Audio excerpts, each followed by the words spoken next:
Hello everyone, hello students. My name is Jeevanand and I am going to take a class on number system. Number system या फिर आप इसको हिंदी में संख्या पद्धति जो कहते हो, ये बहुत ही आसान सा चैप्टर है और इससे बहुत सारे क्वेश्चन पूछ लिए जाते हैं। ठीक है, जैसे कि एसएससी वगैरह में या फिर एनटीपीसी या बहुत सारे एग्जाम हैं जहाँ पे बैंक वगैरह हर जगह इससे क्वेश्चन पूछे जाते हैं। तो इसको इस आसान से चैप्टर को बहुत ही अच्छे से समझेंगे।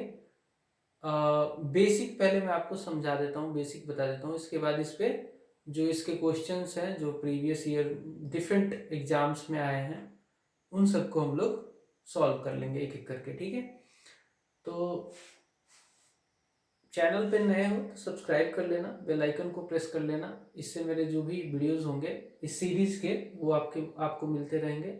या फिर इसके अलावा, इस सीरीज के अलावा भी कई सारी सीरीज और चल रही हैं यहाँ पे, वो भी आपको मिल जाएंगे बड़े आसानी से। ठीक है, तो नोटिफिकेशन वाले बेल को दबा लेना। संख्या पद्धति है क्या? संख्या पद्धति में बेसिकली संख्याओं का ही खेल है सारा। संख्याएं बनी कैसे हैं? तो भाई जीरो से लेकर 0, 1, 2, 3, 4, 5, 6, 7, 8, 9, इन्हीं नंबरों से मिलके संख्या पद्धति या फिर संख्या से आधारित सवाल आते हैं। संख्या पद्धति इन्हीं नंबरों से मिलके बनती है। ठीक है, ये नंबर से संख्याएं बन जाएंगी। ठीक है, जैसे मान लो एक संख्या है, एक संख्या मैं बताता हूँ मैं आपको। सपोज कोई सा भी एक संख्या ले लेते हैं, 1, 2, 3, 4, 5, 6, 7, 8, 9 और 0। ठीक है, मान लो ये एक संख्या है। अब इसमें कुछ सिस्टम होता है संख्या में, जैसे ये वाले अंक को हम लोग इकाई अंक कहते हैं। ठीक है, इसको इकाई अंक कहते हैं, इसको दहाई अंक, इसको सैकड़ा, इसको हजार एंड सो ऑन। ठीक है, इकाई, दहाई, सैकड़ा, हजार, 10,000, लाख, 10 लाख, करोड़, 10 करोड़, अरब। ठीक है, ये एक काउंटिंग करने का तरीका है। इकाई, दहाई, सैकड़ा, हजार, 10,000, लाख, 10 लाख, करोड़, 10 करोड़, अरब। ठीक है, तो मैं कहूं कि इकाई पे कौन सा अंक है, तो इकाई पे 0 है। ठीक है, दहाई पे कौन सा अंक है, तो दहाई पे 9 है। सैकड़े पे 8 है। ठीक है, इकाई, दहाई, सैकड़ा, हजार पे 7। ठीक है, एंड सो ऑन, ऐसे करके आपको आइडेंटिफाई कर लेना है। ठीक है, तो ये नॉर्मल सा सिस्टम है। अब मान लो मैं कोई वर्ड, कोई और नंबर लेता हूँ, सपोज 61487029 एक संख्या है। ठीक है, तो ये संख्या को आप अगर इसको कहो, शब्दों में कहो तो क्या कहोगे? तो इसके लिए आपको सिंपली पहले यहां से ऐसे काउंट कर लेना है। इकाई, दहाई, सैकड़ा, हजार, 10,000, लाख, 10 लाख, करोड़। मतलब ये करोड़ों में है ये संख्या, तो 6 करोड़। ठीक है, 6 करोड़ 14 लाख, इसमें ऐसे डिवाइड भी कर सकते हैं इसको। ठीक है, 6 करोड़ 14 लाख 87,029 ये संख्या है। 6 करोड़ 14 लाख 87,029 ये संख्या है। ठीक है, अब ये आप कहोगे कि ये सर आपने कैसे लगा दिया?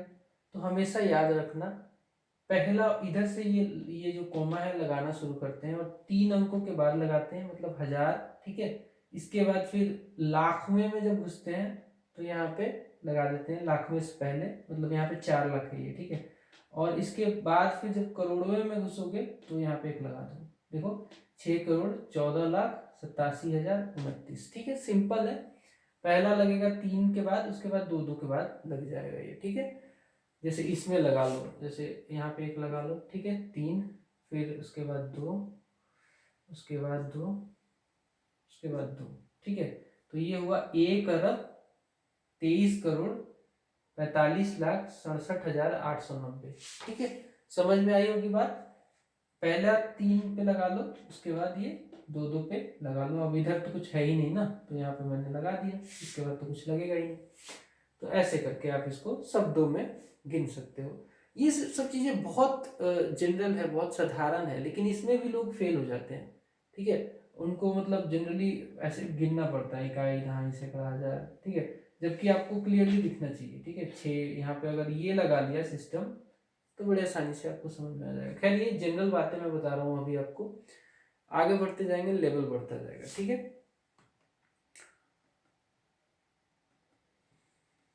ठीक है, चलो आगे बढ़ते हैं।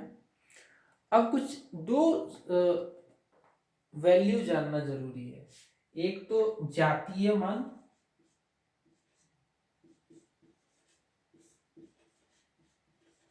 और दूसरा स्थानीय मान। ये दो मान आपको जानना जरूरी है, जातीय मान, स्थानीय मान। जातीय मान वैसा मान होता है जो किसी भी पोजीशन पे हो, उस पर्टिकुलर पोजीशन पे जो अंक है उसका मान हो।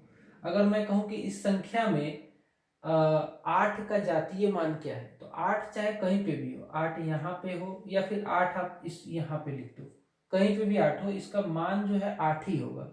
तो यहाँ पे 8 का जातीय मान 8 ही होगा। लेकिन जब मैं कहूँ कि 8 का स्थानीय मान क्या होगा, 8 का स्थानीय मान क्या होगा, तो इसके लिए आपको फिर देखना पड़ेगा कि ये किस पोजीशन पे है, ठीक है। जैसे कि इकाई, दहाई, सैकड़ा, हजार, 10,000 के पोजीशन पे है, ठीक है। तो इसके 8 लिख दो इंटू, ठीक है, 10,000वां, 10,000, 10,000, 8 में 10,000 से गुना करना पड़ेगा, ठीक है। तो 8 गुने 10,000 जब करोगे, ठीक है, तो क्या आएगा, 80,000 आएगा। यानी कि 8 का जो स्थानीय मान है वो 80,000 होगा। अब ये इतना मैंने लिखा, लेकिन आप सीधा ये बाकी को 0 मान लोगे तो आपका काम हो जाएगा शॉर्ट में। जैसे मैंने ये लिखा कि 8 के बाद इसका जो स्थानीय मान था वो 10,000वें पोजीशन पे था, ठीक है, 10,000वें पोजीशन पे था। तो 8 गुने 10,000 मैंने किया और ये कैलकुलेट किया। आप सीधा ये वाले को 0,0,0 कर दो, ठीक है, तो इसका स्थानीय मान आ जाएगा, ठीक है। जैसे मैं कहूँ कि 4 का स्थानीय मान, तो आप इसके बाद 0 लगा दो, ठीक है, तो 4 लाख हो जाएगा, ठीक है। ऐसे मैं कहूँ कि 1 का स्थानीय मान, तो इसका हो जाएगा एक का स्थानीय मान हो जाएगा 10 करोड़, बिकॉज इकाई, दहाई, सैकड़ा, हजार, 10,000, लाख, 10 लाख, सॉरी 10 लाख होगा, ठीक है, 10 लाख होगा, है ना। 6 का क्या होगा, 6 करोड़ होगा, ठीक है, 6 का होगा 6 करोड़। तो स्थानीय मान और जातीय मान में आपको अंतर समझ में आया होगा। जातीय मान वह मान है जो कहीं भी रख लो उसका वही वैल्यू, मतलब अगर 7 का मैं कहूँ कि जातीय मान क्या है, तो 7 का 7 ही होगा। लेकिन अगर मैं कहूँ 7 का स्थानीय मान क्या है, तो 7 का स्थानीय मान 7,000 होगा। समझ में आई? ओके, ठीक है, ये हमने समझ लिया। चलो इसको मिटा देता हूँ मैं, आगे बढ़ेंगे।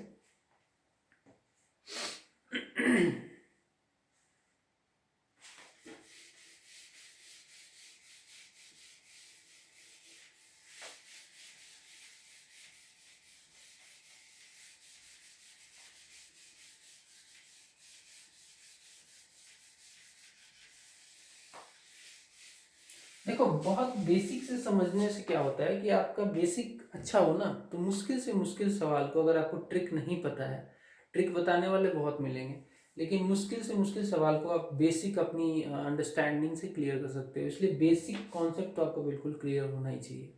तो मैं ये सीरीज उन लोगों के लिए बना रहा हूँ जो जिनको अगर ट्रिक भूल भी जाए, ट्रिक पता होना ठीक है, अच्छी बात है, आपका टाइम बच सकता है, लेकिन ट्रिक नहीं भी आपने सपोज याद किया है, समझा है, तो भी आपका काम चल जाए और शॉर्टेस्ट पॉसिबल में आप क्वेश्चन को सॉल्व कर लो, ये मेरा टारगेट है, ठीक है।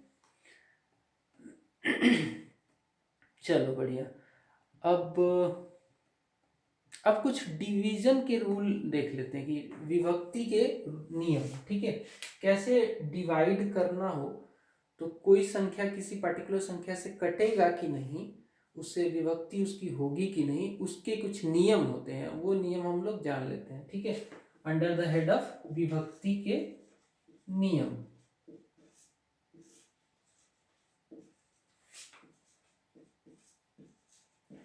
अब कोई संख्या 2 से कटेगी कि नहीं, इसका कुछ नियम होता है।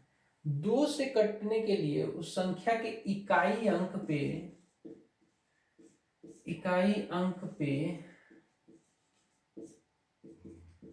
सम संख्या होना चाहिए, सम संख्या मतलब इवन नंबर होना चाहिए। जैसे एग्जाम्पल के तौर पे मैं कहूँ कि सपोज 582 है, तो यहाँ पे एक सम संख्या है, दो और दो के गुणज जो होते हैं वो सम संख्या होते हैं, ठीक है। तो यहाँ पे 2 है, इसका मतलब कि सम संख्या है, तो ये डिवाइड हो जाएगा, ठीक है। तो 0 भी हो सकता है, 0 सम संख्या ही नहीं, 0 और सम संख्या, तो 0 भी हो सकता है, जैसे 580 भी डिवाइड हो जाएगा, है ना। तो 0, 2, 4, 6 और 8, ये अगर इकाई अंक पे होंगे तो 2 से डिवाइड हो जाएंगे। 2 तो बड़ा सिंपल है, ठीक है, तो सभी को पता होता है, लेकिन आगे वाले जो अभी बताऊंगा वो आपको जानना बहुत जरूरी है। तो 2 के लिए बस सिंपल, अगर इकाई अंक पे ये सारे हैं, 0 प्लस अगर सम संख्या, ठीक है, तो 2 से डिवाइड हो जाएगा इकाई पे, ठीक है। अब जान लेते हैं 3 से डिवीजन का रूल क्या है। 3 से डिवीजन का रूल ये है कि कोई भी संख्या हो उनके सारे अंकों को जोड़ लो, कोई भी संख्या हो उनके सारे अंकों को जोड़ लो, और अगर वो जो योगफल है, योगफल जो है वो 3 से डिवाइड हो जाता है, तो इसका मतलब कि वो संख्या भी 3 से डिवाइड हो जाएगा। एग्जाम्पल के तौर पे लेट्स से एग्जाम्पल हम ले लेते हैं कुछ, ठीक है। लेट्स से कि एग्जाम्पल हम 75684 ले लेते हैं, ठीक है, ये एक एग्जाम्पल लेते हैं। अब ये इसको आपको करना पड़ेगा क्या कि आपको इनको जोड़ना पड़ेगा, ठीक है। तो जोड़ो, 8 4 12 6 18 5 23 7 30, इसका योगफल 30 आ रहा है। 30 जो कि 3 से डिवाइडेबल है, ठीक है, 10 बार में चला जाएगा, इसका मतलब कि ये संख्या भी 3 से डिवाइड हो जाएगी, ठीक है। 3 का सिंपल सा रूल है। एक और एग्जांपल लेते हैं, सपोज लेट्स से 963421 ये संख्या हमने ली, तो क्या ये 3 से डिवाइड होगा? इसके लिए भी अगेन हम लोग इसको ऐड करते हैं, चाहे इधर से कर लो चाहे इधर से कर लो, कोई फर्क नहीं पड़ेगा। 1 2 3 3 4 7 7 3 10 10 और 6 16 16 9 25, तो क्या 25 को आप 3 से डिवाइड कर सकते हो? नहीं कर सकते हो। नहीं करोगे इसका मतलब कि ये नहीं डिवीजन होगा, इसका मतलब कि ये संख्या जो है वो 3 से डिवाइड नहीं होगी, ठीक है, 3 से डिवाइड नहीं होगी। तो 3 का रूल पता चल गया, इसको ऐड कर लो। अगर ये इसका योगफल 3 से डिवाइड हो जा रहा है तो 3 से वो संख्या भी विभक्त हो जाएगी, ठीक है। विभक्ति के नियम हम लोग पढ़ रहे हैं, ठीक है। तो 2 3 हमने देख लिया, आगे बढ़ेंगे और देख लेते हैं।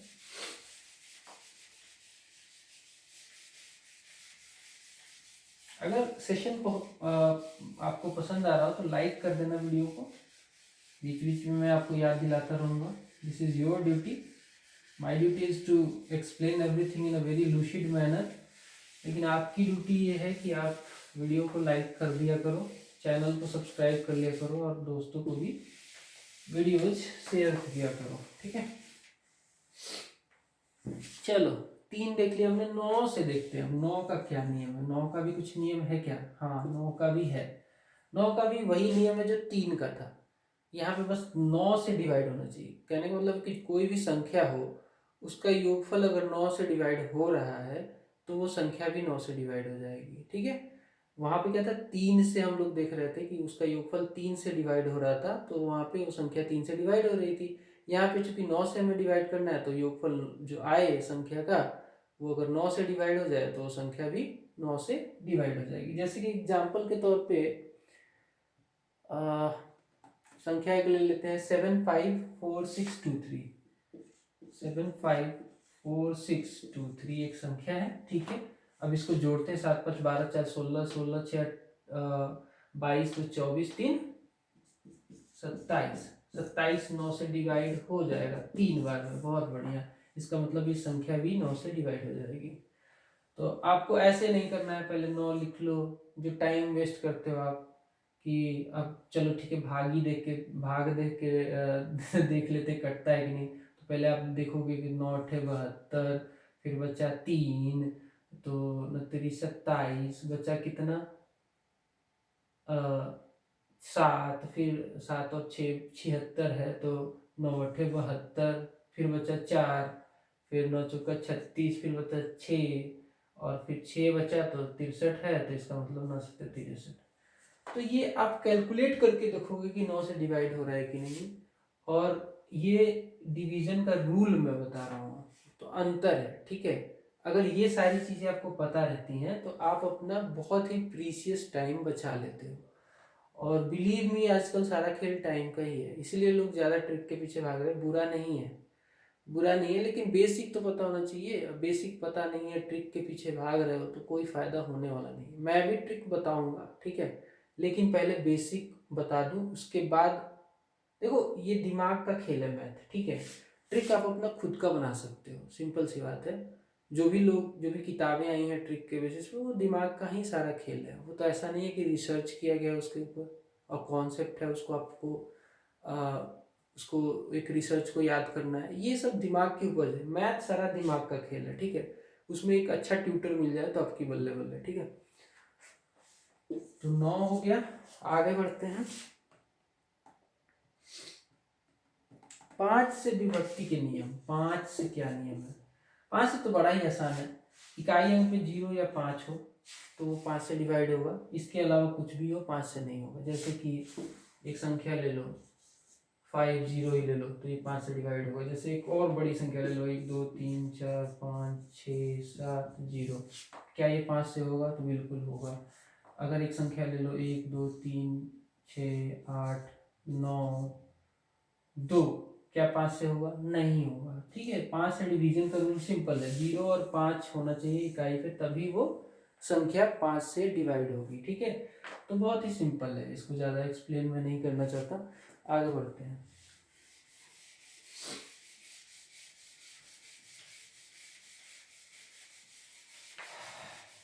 5 के बाद 7 का नियम देखेंगे, ठीक है। 7 का ही बड़ा अच्छा नियम है, बड़ा आसान नियम है। 7 में क्या है कि अगर कोई संख्या 7 से डिवाइड होगी कि नहीं, उसके लिए कुछ नियम है कि वो संख्या, सपोज एक संख्या ले लेते हैं 6, और एक संख्या ले लेते हैं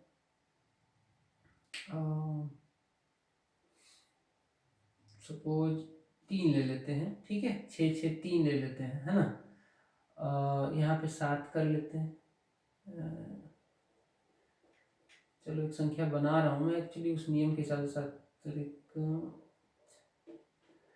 6 6 3 नहीं, यहाँ पे हम ले लेते हैं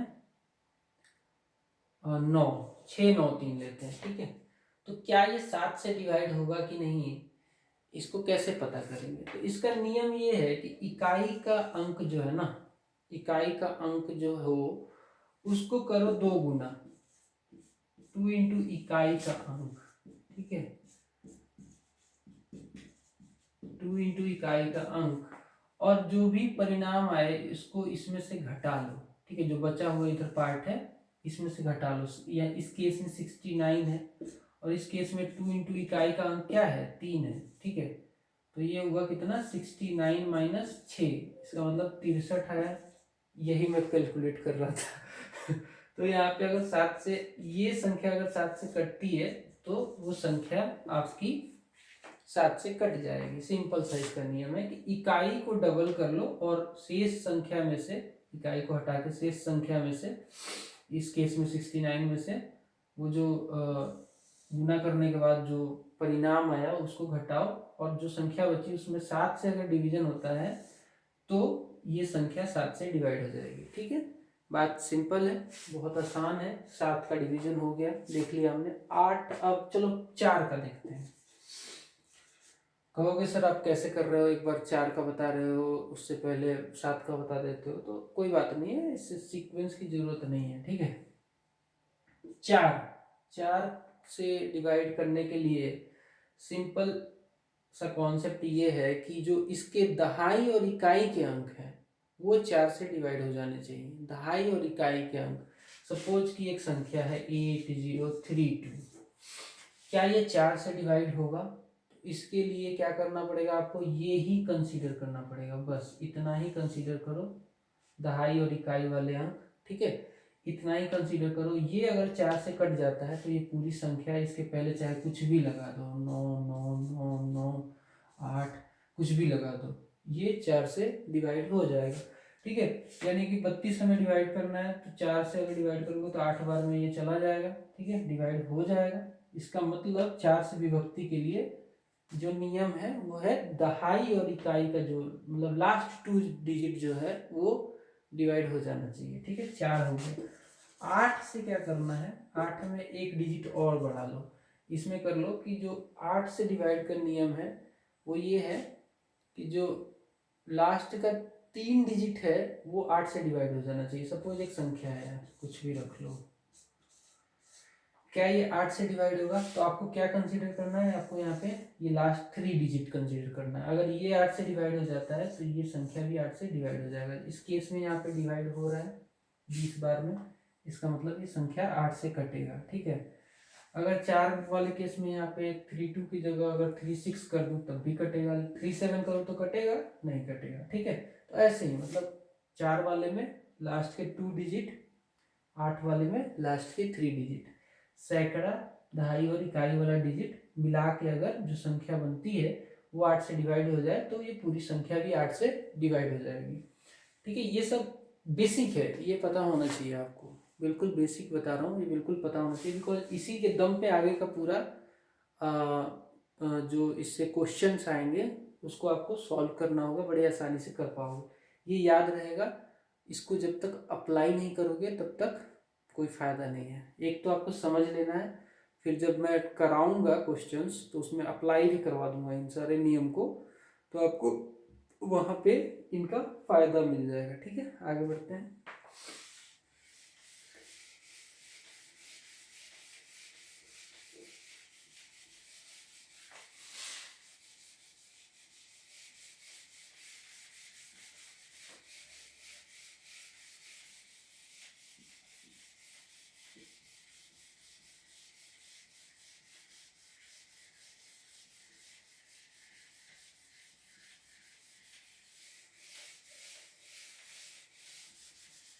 चलो, ये तो हमने देख लिया, 4 और 8 भी देख लिया, शायद तो 11 एक बच रहा होगा। हाँ, 11 का देख लेते हैं।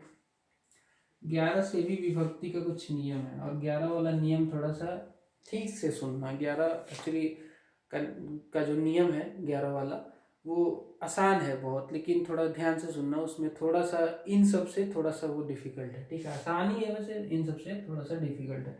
तो जैसे कि 11 वाले में क्या, एक संख्या लेते हैं पहले, 80164591। सपोज ये संख्या है। ठीक है, क्या ये 11 से डिवाइड होगा कि नहीं, इसके लिए क्या नियम है।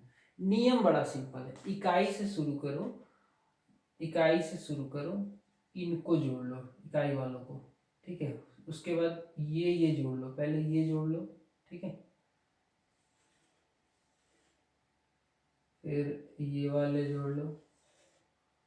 ठीक है, तो अगर ये वाले सपोज पहले जोड़ने पड़ेंगे बिकॉज इसमें से इसको घटाना है, तो 9 4 1 8, मतलब जो सम वाले पे जो है, इधर से तो ये विषम पे है ना, एक पे है, ये एक इकाई पे है, ये दहाई पे है। ठीक है, तो जो सम वाले पहले जोड़ लो, 9 4 13, 13 1 14, 14 8 22। ठीक है, 9 4 13, 13 1 14, 14 8 22। इधर से जोड़ोगे तो 1 5 6 6 6 12 और 0। ठीक है, तो माइनस यहाँ पे 12 करोगे तो होगा कितना, 10। क्या 10 जो है वो 11 से डिवाइड है, डिवाइड होता है नहीं, तो इसका मतलब ये संख्या डिवाइड नहीं होगी। तो अब नियम बता देता हूँ। नियम क्या है, अगर ये जो अंतर है ना, सम संख्याओं, सम पोजीशन पे जो संख्याएं हैं उनका योग माइनस विषम पोजीशन पे जो संख्याएं हैं उनका योग करके अगर घटाओगे इन सम वालों में से, तो वो अगर 0 आ जाए या फिर 11 का गुणज हो, 11 का गुणज 0 हो या फिर 11 से कट रहा हो, तो वो संख्या 11 से डिवाइड हो जाएगी। बात समझ में आई। एक और एग्जांपल देखते हैं इसमें। एक एग्जांपल है 2 3 697069। अच्छा, पहले सम वाला को जोड़ोगे तो सम वाले पे कौन कौन से है, 6 है, 7 है, 6 है, फिर 2 है, तो इनको लिख लो। ठीक है, 6 + 7 + 6 + 2। ठीक है, माइनस विषम पे क्या क्या है, 9 है, 0 है, फिर 9 है, फिर उसके बाद 3 है, तो इनको भी जोड़ लो। 9 + 0 + 9 + 3 तो कितना आएगा, ये जोड़ोगे तो 6 7 13, 13 6 19, 19 2 21, 21 में से अगर ये घटाओगे, जोड़ लो पहले, 9 9 18, 3 21, कितना आ रहा है, 0। मैंने क्या बोला था, 0 हो या फिर 11 या 11 का गुणज हो, तो 0 तो आ ही रहा है, इसका मतलब ये 11 से संख्या डिवाइड हो जाएगी। बड़ा सिंपल है ऐसे, मैं तो इस बताने के लिए इतना सारा ये सब लिख दिया, नहीं तो सिंपल जोड़ते, 6 7 13, 13 6 19, 19 2 21, ठीक, 21 यहाँ लिख लो, उसके बाद ये जोड़ लो, 21 में से 21 घटा लो, 0 हो गया, बस कट गया। नहीं तो अगर काटने चलो तो फिर 11 दूना ऐसे करते रह जाओगे। ठीक है, तो विभक्ति के नियम आपको पता होने चाहिए, मोटा मोटी आइडिया ये है। ठीक है, चलो ये सारी बातें हमने डिस्कस कर ली, अब कुछ और थोड़े बहुत नियम जान लेते हैं इससे रिलेटेड, नंबर सिस्टम से ही रिलेटेड कुछ और नियम और फॉर्मूले जान लेते हैं, जो कि आपके बहुत ज़्यादा काम आने वाले हैं जब हम लोग, चाहे आप इसके एक्सरसाइज को करोगे। ठीक है, तो चलो देख लेते हैं।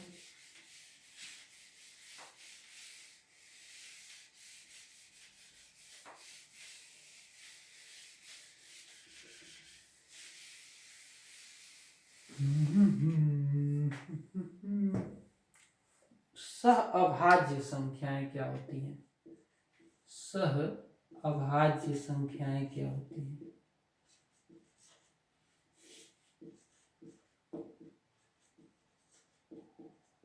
या फिर इनको इंग्लिश में को प्राइमर्स भी बोलते हैं, को प्राइमर्स। ठीक है, तो ये वैसी संख्याएं होती हैं, ये सह लिखा है मतलब कि दो संख्याएं होंगी। ठीक है, ये ऐसी संख्याएं होती है जैसे कि मान लो 2 3, ठीक है, 2 3 संख्याएं, एग्जाम्पल से समझो, ये ऐसी संख्याएं होती हैं, जोड़े में होंगी। ठीक है, जोड़े में सहअभाज्य बोला है इसने, तो जो जिनका जो HCF होगा ना, HCF 1 होगा, HCF 1 होगा, समझ में आई बात। सह अभाज्य संख्याएं जोड़े में होंगी और उनका HCF 1 होगा, समझ में आई बात, उन्हें सह अभाज्य संख्याएं कहेंगे। ठीक है, कभी भी एक के अलावा कुछ नहीं होगा, 1 होगा HCF हमेशा, ये सह अभाज्य संख्या है। अच्छा, इसमें एक नियम और जुड़ जाता है इसके वजह से, कि जो संख्या, सपोज एक संख्या है, सपोज एक संख्या ले लो 96, 96 एक संख्या है, ये संख्या 2 से भी डिवाइड होगी और यही संख्या 3 से भी डिवाइड हो जाएगी। ठीक है, ये संख्या 2 से भी डिवाइड होगी, 3 से भी डिवाइड हो जाएगी। इसका मतलब ये नियम ये कहता है कि अगर कोई संख्या है जो दो सह अभाज्य संख्याओं से डिवाइड होती है, तो वो उनके गुणज से भी डिवाइड होगी। इसका मतलब ये है कि इनके गुणज क्या होंगे, इनके गुणज होंगे 2 × 3 यानी कि 6। ठीक है, अब मैंने एग्जांपल के तौर पे ये संख्या लिया था 96, ये 2 से भी डिवाइड हो रहा है, 3 से भी डिवाइड हो रहा है, इसका मतलब ये इनके गुणज से भी डिवाइड होगा। सिंपल सा नियम है, इसमें ज्यादा कुछ दिमाग लगाना नहीं है। इसका मतलब ये 6 से भी डिवाइड होगा, है ना। अगर 3 से भी हो रहा है, 2 से भी हो रहा है, तो सिंपल सी बात है, ये दोनों से गुना करके भी डिवाइड हो जाएगा। लेकिन केस ये है कि ये सह अभाज्य संख्या होनी चाहिए। सह अभाज्य संख्या पे मैं फोकस इसलिए कर रहा हूँ बिकॉज अगर एक एग्जाम्पल लोगे कि एक संख्या कोई अगर 4 और 6 से दोनों से डिवाइड हो रही है, एक संख्या है जो कि 4 से भी डिवाइड हो रही है, 6 से भी डिवाइड हो रही है, तो क्या वो 24 से भी डिवाइड हो जाएगी? देखने में बिल्कुल ऐसा ही लगता है, लेकिन नहीं होगी। क्यों? क्योंकि मान लो एक संख्या है 32, एक एग्जाम्पल हमने लिया, ये 32 का 36 लो, 32 नहीं 36 ले लो, तो ये 4 से भी डिवाइड होगी, बिकॉज अगर 4 से इसको काटोगे तो 9 बार में जाएगा, अगर इसी संख्या को 6 से काटोगे तो 6 बार में चला जाएगा। लेकिन क्या ये संख्या 24 से डिवाइड होगी? क्या ये संख्या काट के देखो, नहीं होगी, फ्रैक्शन में वैल्यू आएगा। ठीक है, 9 चौका 36, 6 चौका 24। ठीक है, 3/2 आएगा, है ना, 3/2 आएगा। इसका मतलब कि ये डिवाइड नहीं हो रहा है। तो क्यों नहीं हो रहा है भाई? बिकॉज ये सह अभाज्य संख्याएं नहीं है। बिकॉज इनका HCF अगर निकालोगे 4 और 6 का, 4 और 6 का HCF क्या होगा? 2 होगा। HCF निकालना तो आता होगा, नहीं आता होगा तो आगे बता दूंगा, कोई बात नहीं। जैसे HCF में क्या होता है, अगर इनको तोड़ लो, 4 को तोड़ोगे तो 2 गुने 2, और 6 को तोड़ोगे तो 2 गुने 3, तो कॉमन देखा जाता है। कॉमन क्या है यहाँ पे? 2 है। ठीक है, इन दोनों में कॉमन क्या है? इसमें और इसमें 2 ही है ना, यहाँ पे भी 2 है, यहाँ पे भी 2 है, तो 2 होगा HCF। इसका मतलब कि एक नहीं है, ये एक नहीं है। मैंने क्या बोला था कि सहअभाज्य संख्या वो संख्याएं होती हैं जो जिनका HCF 1 होता है। यहाँ पे 1 नहीं हुआ, यहाँ पे 2 हो रहा था, इसलिए ये डिवाइड, इनका गुणज जो है उस संख्या को डिवाइड नहीं कर पाया। सिंपल शब्दों में मैंने बताया को प्राइमर्स के बारे में। आगे बढ़ेंगे।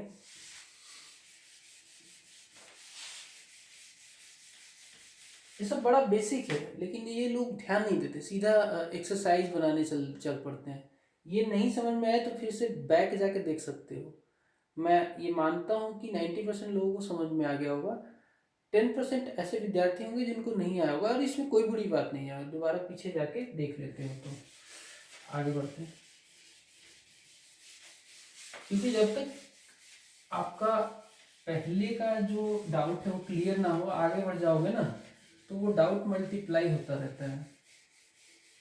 मैं खुद ही ऐसे सिचुएशन में पढ़ के, क्लास में कई बार क्या होता है ना कि इंसान डाउट इसलिए भी नहीं पूछता है कि बाकी क्या सोचेंगे, और ये सबके साथ होता है। ठीक है, खैर ऑनलाइन स्टडी में फ़ायदा ये है कि आप फटाक से बैठ जाके देख सकते हो, या फिर नहीं समझ आया तो आपके पास और भी चारे हैं, और भी रास्ते हैं, गूगल पे सर्च कर सकते हो, बहुत सारी चीज़ें। ठीक है, तो जब तक डाउट आपका क्लियर ना हो तब तक आगे नहीं बढ़ना, ये मेरा सजेशन रहता है।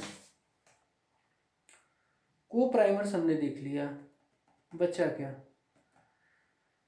बचा इवन नंबर्स। कुछ नॉर्मल टर्म्स हैं जो कि चलो बता देता हूँ, बहुत आसान चीज़ें। इवन नंबर्स क्या होते हैं? इवन नंबर्स या फिर सम संख्याएं इनको बोलते हैं। क्या होती हैं सम संख्याएं?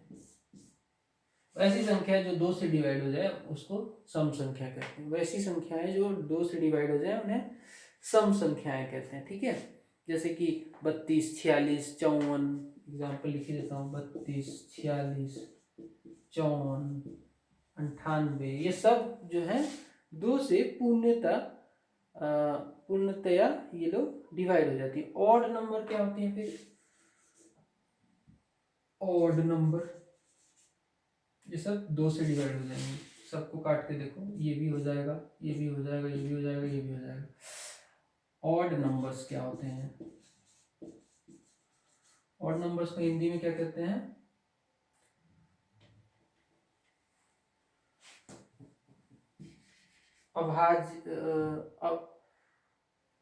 विषम संख्याएं। देखो यार, हिंदी में भूल जाता हूँ कई बार में। विषम संख्याएं, ठीक है। विषम संख्याएं क्या होती हैं? वैसी संख्याएं जो 2 से डिवाइड ना हो, सिंपल सी बात है। वैसी संख्याएं जो 2 से डिवाइड ना हो विषम संख्याएं हो जाएंगी, है ना। जैसे कि 31, जैसे कि 33, जैसे कि सो ऑन, कोई भी जो 2 से डिवाइड ना हो, नॉट डिवाइडेड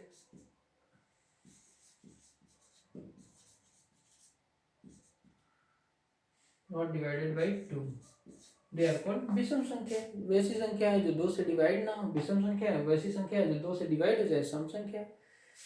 अब और क्या झोल है इसमें? अभाज्य संख्याएं देख लेते हैं। ठीक है, सह अभाज्य देखा था, अब अभाज्य देख लेते हैं।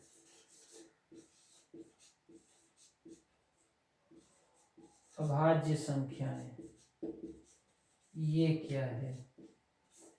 चलो इसको मिटा ही देता हूँ, जगह थोड़ा खुला रहता है ना तो पढ़ने में और पढ़ाने में दोनों में मजा आता है।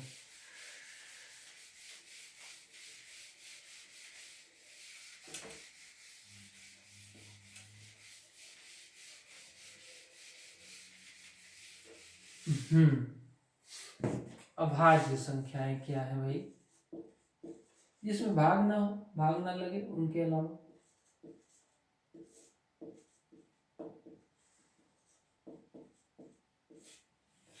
ऐसी संख्याएं जिसमें खुद के और एक के अलावा भाग ना लगे वैसी संख्याओं को अभाज्य संख्याएं कहते हैं। जैसे कि एग्जाम्पल के तौर पे ऐसी प्राकृतिक संख्याएं जिनमें दो तथा केवल दो गुणनखंड हो। सिंपल सी बात है, जैसे एग्जाम्पल के तौर पे अगर दो लो, दो को किससे भाग दोगे, दो को एक तो एक से दे सकते हो, तो एक ये दो बार में जाएगा, है ना, कुछ नहीं बचेगा। और दो को दो से भी भाग दे सकते हो, है ना, कुछ नहीं बचेगा। इसका मतलब ऐसी संख्याएं जो खुद से और एक से डिवाइड हो जाएं वो संख्याएं अभाज्य संख्याएं कहलाती। इसके अलावा किसी से डिवाइड नहीं होंगी, स्वयं से और एक से डिवाइड होंगी। ठीक है, मतलब दो और केवल दो ही गुणनखंड होंगे। जैसे कि दो का गुणनखंड क्या होगा, एक और दो ही होगा। ठीक है, ऐसी और भी है, जैसे तीन भी अभाज्य संख्या है, एक और तीन से होगा ये। इसमें किससे भाग लगेगा, एक से ही लगेगा और तीन से ही लगेगा, किसी और संख्या से भाग लगा सकते हो क्या इसमें, नहीं।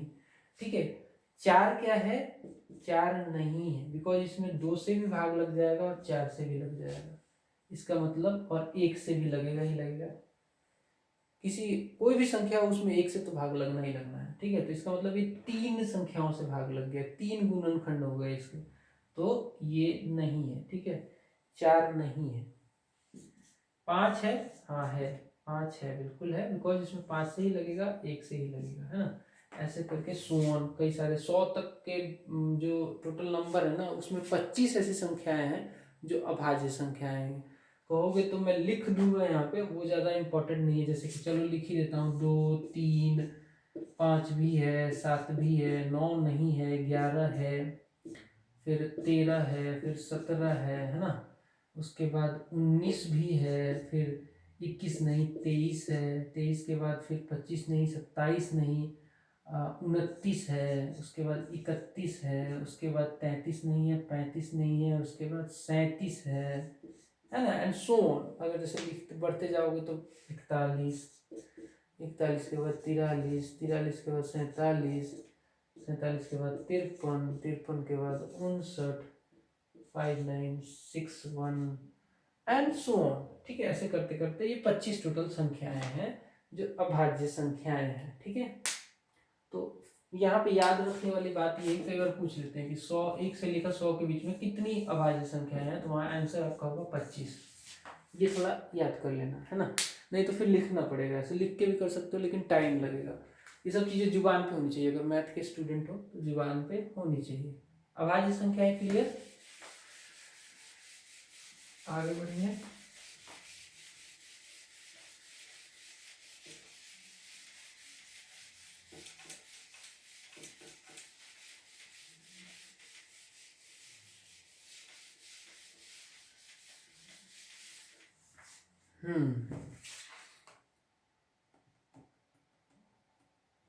अच्छा, एक नियम है कि कोई संख्या, मान लो ये तो मैंने बता दिया था कि 100 1 से लेकर 100 के बीच में 25 अभाज्य संख्या है, वो तो लगभग याद रहता है आपको। छोटी संख्याओं को तो आप देख के भी पकड़ लोगे कि हाँ ये अभाज्य संख्या है। लेकिन अगर बड़ी संख्याएं आ जाए, मान लो जैसे कि एक एग्जाम्पल के तौर पे 173 आ जाए, मान लो 173 आ गया, अब आपको पकड़ना है कि ये एक अभाज्य संख्या है कि नहीं है। तो इसमें फिर आप कैसे निकालोगे, है ना, तो इसके लिए एक नियम होता है, इसके लिए एक नियम है, n स्क्वायर ग्रेटर देन और इक्वल टू ए है यहाँ पे जो टर्म है, इस केस में 173 है, जो संख्या है उसको ए माना गया है यहाँ पे। ठीक है, ठीक है। अब इसमें करना क्या है, जैसे मान लो इसको पता करना है कि ये एक अभाज्य संख्या है कि नहीं, तो मैं क्या करूंगा कि देखूंगा कि ये किसके स्क्वायर के आसपास है। ठीक है, तो सबसे पहले देखूंगा 13 के आसपास है, तो 13 का स्क्वायर क्या होता है, स्क्वायर भी आपको 20 25 30 तक तो याद होना चाहिए। ठीक है, 13 का स्क्वायर 169 होता है। ठीक है, 13 का स्क्वायर 169, लेकिन ये इससे क्या बड़ा है कि नहीं या बराबर है कि नहीं, तो नहीं, तो इसका मतलब कि ये नहीं यहाँ पे हम चेक नहीं, इससे मतलब ये फॉर्मूला में बैठ नहीं रहा है। फिर हम 14 देखेंगे, तो 14 का स्क्वायर क्या होता है, 14 का स्क्वायर 196 होता है, जो इस फॉर्मूला में बैठेगा एन स्क्वायर ग्रेटर देन और इक्वल टू, मतलब या तो बड़ा है या फिर इसके बराबर हो। तो यहाँ पे ये हमारा क्या था, 173 था। तो अगर हम 14 का स्क्वायर रखेंगे जो कि होता है कितना, 196, तो ये डेफिनेटली ग्रेटर देन 173 है। अब ये मैं इसलिए बता रहा हूँ क्योंकि चेक करने का मेथड है। इससे क्या होगा कि अब इसमें आपको यहाँ से आपका काम स्टार्ट होता है कि इससे पहले की जितनी अभाज्य संख्याएं हैं उनमें से अगर ये किसी से अगर डिवाइड हो जाता है तो ये अभाज्य संख्या नहीं है। ठीक है, अब जैसे कि 14 से पहले अभाज्य संख्या लिख लो 2। ठीक है, 2,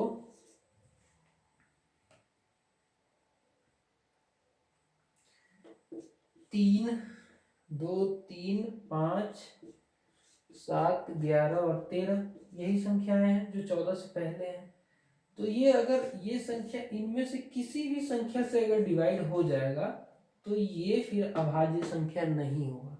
तो करके देखो 173 किसी से डिवाइड हो रहा है कि नहीं। तो 2 का नियम देखो, अब यहाँ पे आप नियम लगा सकते हो, इकाई पे कोई सम संख्या नहीं है, 0 भी नहीं है, तो 2 से ये डिवाइड नहीं होगा।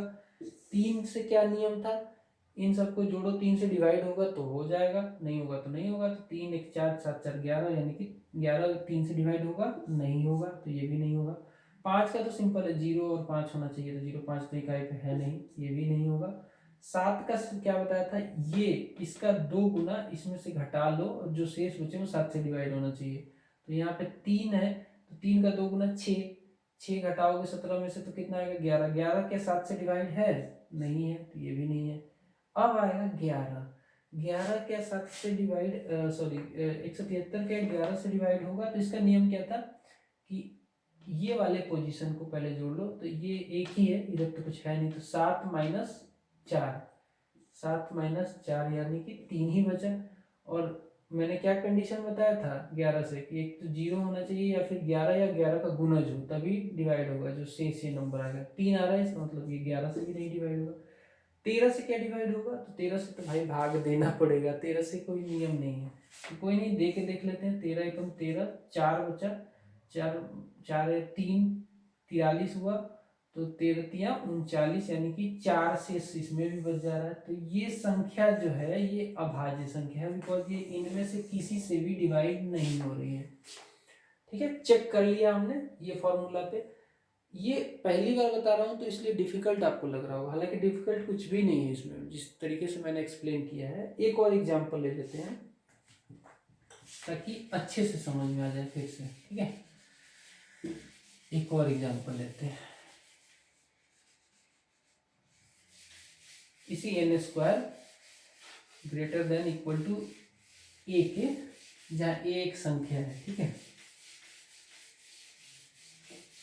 अब एक और एग्जांपल लेते हैं, चलो 341 का लेते हैं, 341 का। क्या ये एक अभाज्य संख्या है, कैसे पता करोगे, तो अगेन यही फॉर्मूला लगाएंगे हम लोग। तो भाई हम जानते हैं कि 19 का स्क्वायर कितना होता है, 19 का स्क्वायर 361 होता है, यानी कि एन स्क्वायर यहाँ पे इससे ज्यादा होगा। ए हमारा क्या है 341 है।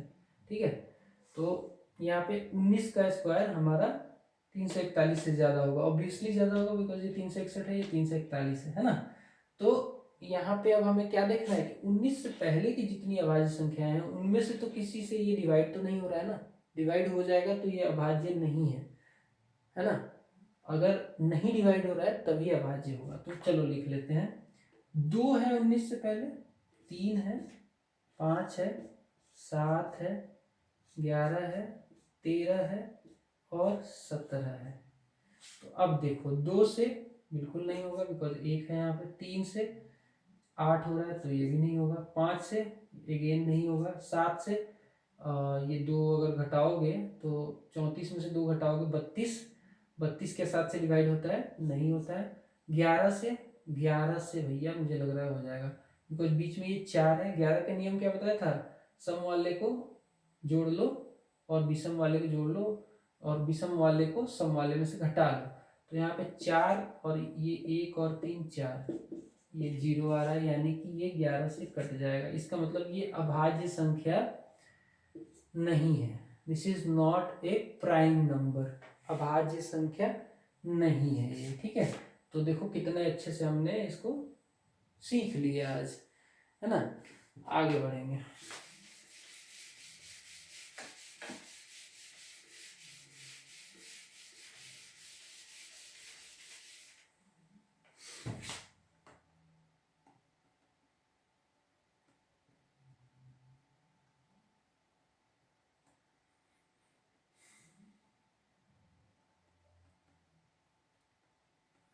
अच्छा, एक और सूत्र है। सूत्र क्या है वो सबको पता होता है, बड़ा ही आसान सा वो सूत्र है कि भाज्य जो होता है, भाज्य जो होता है वो भाजक और भाजक गुने भागफल प्लस शेषफल के बराबर होता है। ठीक है, भाज्य जो होता है भाजक गुने भागफल प्लस शेषफल के बराबर होता है। अब जैसे एक एग्जांपल लेते हैं कि एक संख्या है, मान लो 15, इसमें भाग दे रहे हो 4 से, तो कितने बार में जाएगा? 3 बार में, 12 3। अब देखो ये क्या है? ये जो है भाजक है। ठीक है, ये क्या है? ये है भाज्य, जिसमें भाग दिया जा रहा है वो है भाज्य। भाज्य, ठीक है। जो ये भागफल तो यही है ना, सिंपल सी बात है, भागफल यही है और शेष तो ये है ना। समझ में आई बात? कौन क्या है? जिस संख्या में भाग दिया जाएगा भाजक कहलाएगा वो, जो संख्या से भाग दिया जाएगा वो भाजक कहलाएगा, और जो जिसमें भाग दिया जा रहा है जिस संख्या में वो भाज्य हो जाएगा, और ये हो जाएगा भागफल, और सबसे नीचे क्या बचता है? शेषफल ही बचता है। तो ये भाज्य बराबर भाजक गुने भागफल प्लस शेषफल, ये फॉर्मूला होता है। ठीक है, भाज्य बराबर भाजक गुने भागफल प्लस शेषफल। अब इस पे सवाल आप कर सकते हो। सवाल जैसे कि एक देख लेते हैं, 10 से 43 को किसी संख्या से भाग दिया जा रहा है, तो 10 से 43 को भाग दिया जा रहा है, तो यानी कि भाज्य क्या है हमारा? 10 से 43। ठीक है, कह रहा है कि 10 से 43 को किसी संख्या से भाग देने पर भागफल 11 तथा शेषफल 20 प्राप्त होता है। तो भागफल भी दिया हुआ है, भागफल क्या दिया हुआ है? 11, और शेषफल दिया हुआ है 20। तो क्या आप इसका भाजक निकाल सकते हैं? भाजक नहीं दिया हुआ है, बिल्कुल निकाल सकते हैं यार, बस फॉर्मूला में सेट कर दो। भाज्य क्या दिया हुआ है? 10 से 43, 10 से 43 भाज्य दिया हुआ है। फिर क्या दिया हुआ है? भागफल। भाजक हमें निकालना ही है, तो भाजक को भाजक ही लिख दो। भागफल क्या दिया है? 11, और क्या दिया है हमें? शेषफल दिया हुआ है। हमेशा ये ब्रैकेट लगाना मत भूलना। बोर्डमास का नियम तो आप लोगों को मैं उम्मीद करता हूँ पता ही होगा, बहुत बेसिक चीज़ है। तो देखो अब क्या है, ये 20 इधर आएगा तो घटेगा इसमें से, है ना, तो 10 से 23 हो गया, और ये इधर गुना में है तो इधर बट्टा में आ जाएगा, नॉर्मल सा मैथ। तो आपका इधर बच जाएगा क्या? भाजक। भाजक की वैल्यू निकाल सकते हो, बड़े आसानी से निकाल सकते हो। 11 9 99, बचा 3 यानी कि 93। ठीक है, तो भाजक कितना आया? 93 आया। तो ये फॉर्मूला आपको याद होना चाहिए। इसके लिए थोड़ा कन्फ्यूजन ये रहता है भाज्य कौन है, भाजक कौन है, भागफल कौन है, इसलिए मैं ये लिख दिया था, है ना, कि अगर मान लो 15 में भाग दे रहे हो, 3 भागफल आ रहा है, शेष 3 आ रहा है, तो शेषफल और भागफल तो बड़े आसानी से आदमी पकड़ लेता है, लेकिन भाज्य और भाजक में कंफ्यूज हो जाता है। भाजक मतलब जो डिवाइड कर रहा है, यानी कि 4। भाज्य मतलब जिसमें भाग जिसको भाग दिया जा रहा है। ठीक है, जिसमें भाग लगाया जा रहा है, यानी कि यहाँ पे 15 है ना। तो ये एक बार समझ में आ गई, ये चीज़ आपको दिमाग में बैठ गया ना, तो नींद में भी सवाल कर लोगे, है ना। चलो बढ़िया, ये भी हो गया। अब कुछ फॉर्मूले मैं आपको बताता हूँ जो आपको थोड़ा सा याद करना पड़ेगा, बिकॉज नंबर सिस्टम में वो फॉर्मूले पे बहुत सारे सवाल पूछते हैं, ठीक है। कुछ फॉर्मूले हैं वो आपको 100% याद होना चाहिए, और बहुत बड़े ही बेसिक से फॉर्मूले हैं। ये फॉर्मूले आपको याद होने चाहिए, ठीक है। एक ही दो फॉर्मूले याद करने हैं, बाकी तो उसके बेसिस पे ही निकल जाता है। तो फॉर्मूले चलो मैं बता देता हूँ, मैं देख लेता हूँ एक बार मेरा रिकॉर्डिंग चल तो रहा है ना, कहीं बंद हो जाता है बीच में।